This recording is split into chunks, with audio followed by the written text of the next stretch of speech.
What's happening, fight fans? Boxing's a funny business, and by funny business I mean a dirty business. Sometimes the best fighters don't get their shot, while the rest get carried out on a stretcher. From promoters pulling strings to sanctioning bodies pulling names from a hat. These are the world title challenges that nobody asked for, but somehow we still got. Hit like, drop your favourites in the comments, and also if I've missed anyone, let me know. And don't forget to subscribe for more fight fan madness. Let's crack on. Pete Radamaka. In 1957, Radamaka made his pro debut against none other than world heavyweight champion Floyd Patterson. That's right, his first pro fight ever, straight into a world championship fight. No journeyman, no tune-ups, no small hall shows, just hi, I'm you here, mind if I fight for the belt? How, you may ask? Well, Radamaka was an Olympic gold medalist in 1956. He was super confident, he had a rich backer who funded the event, and the boxing commissioners went, hey, why not? To his credit, he actually dropped Patterson in round 2 before Floyd decided enough was enough and knocked him out in the 6th. Tom McNeely. Dad of super legend Peter McNeely, Tom was almost as chaotic. He came into his title shot with a record padded like a sofa. 23 wins, no losses against absolutely nobody. Matched against Floyd Patterson, whose manager, promoter, life coach, Custy Amato, was doing everything he possibly could to avoid Sonny Liston.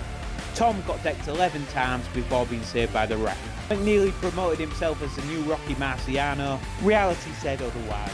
Boxing could be a rocky road. Brian London. By his own admission, Blackpool's Brian London wasn't good enough. And to be honest, he's underselling it. He somehow went 11 rounds in his first world title shot against Floyd Patterson, him again. But when he was matched against a peak Muhammad Ali, oh dear God. Ali danced, humiliated, and finally knocked him out in the 3rd. Still, you gotta love our Bry. Tough as nails, and as honest as the day's long.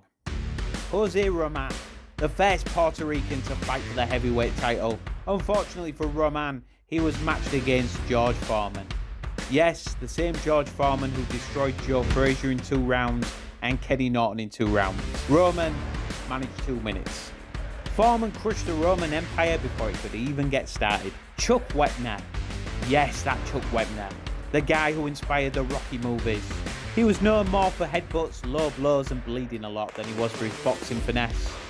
A points win over the faded Ernie Terrell got him a world title shot. Still, legend has it that he dropped Muhammad Ali. He actually tripped him. But he still got battered into submission. A gutsy brawler, but he shouldn't have been getting a world title shot. Jean-Pierre Coopman.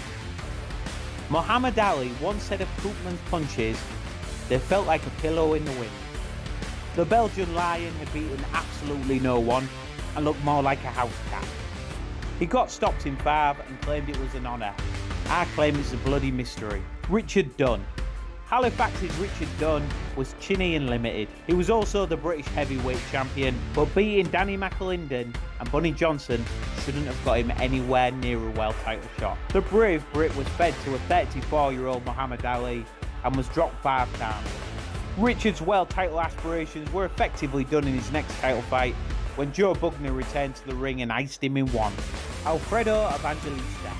He was better than most of the fighters on this list, but still, the Uruguayan European had beaten absolutely no one of note. Still, he went the full 15 rounds with Muhammad Ali in a fight that no one remembers. Just over a year later, he tried his luck again against Larry Holmes, but Holmes was nowhere near as forgiving and not at all faded.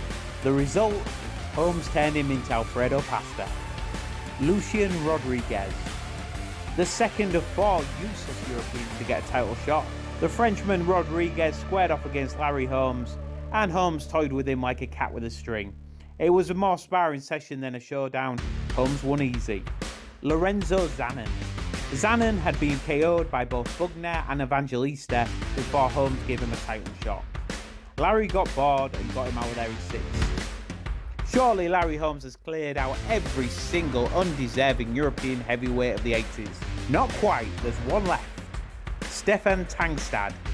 The Norwegian got the nod for Spinks' second heavyweight title defence. He offered about as much resistance as a wet napkin, KO'd him 4. The best thing about the fight, it ended quickly. Phil Jackson. No American fight fans, not the NBA coach. This Phil Jackson was a heavyweight who got a title shot against Lennox Lewis in 1994. His biggest win before that, probably found in matching socks. He came in with a decent record, 30 wins, 1 loss. But when the bell rang, he froze like Windows 95. Lewis battered him in 8 one-sided rounds, and Phil looked like he'd rather be anywhere else on planet Earth. Honestly, even Jackson seemed surprised he was there. A title challenger in name, a sparring partner in practice. Tim Tomashek. This guy takes the cake. Tomashek was literally in the crowd when Tommy Morrison's original opponent pulled out. So they asked him if he wanted to fight for the WBO heavyweight title, and he said yes, while already eating nachos. Yes, he was eating nachos. He came in with a mullet, belly, and 0 expectations. He lasted a few rounds, he showboated like Ali, and waved to crowd mid-beating. Pure comedy gold. Certainly the most lovable journeyman to ever accidentally fight for a world title. Audley Harrison. The man, the myth, the human tranquilizer. Talking about Audley Harrison. An Olympic gold medalist turned professional snooze fester. Audley somehow talked his way into WBA title shot against David Haye. His only wins of note, a stoppage over journeyman Michael Sprott and late minute substitute Danny Williams.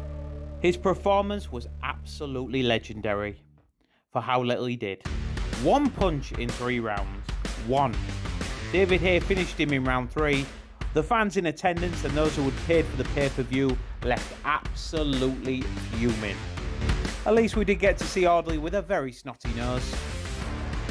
Next up, Aussie truck driver Alex Leai. Leai beat Denis Boytsev in a big upset, and this somehow earned him a world title shot at unified champion Vladimir Klitschko. The result, Leai would have taken less damage if he crashed that truck. Klitschko dismantled him in 5 one-sided rounds. Eric Molina. Eric Molina had been KO'd in 1 round by Chris Arreola. And we all know that Chris Arreola was not world class.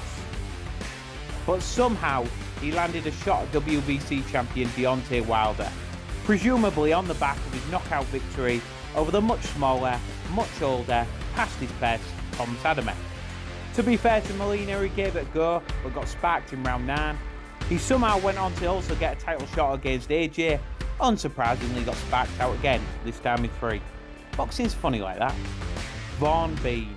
The most undeserving fighter to get a title shot was Vaughn Bean. Bean had fought absolutely no one, yet was ranked number 1 by the IBF. How? Promotional politics. In other words, he grabbed a few people. Still, he was defensively good and durable, and he took Michael Moore 12 rounds in a dull fight. On the strength of this absolutely dire performance, he was given another title shot a year later against Evander Holyfield. He was dropped and outscored again. Kevin Johnson.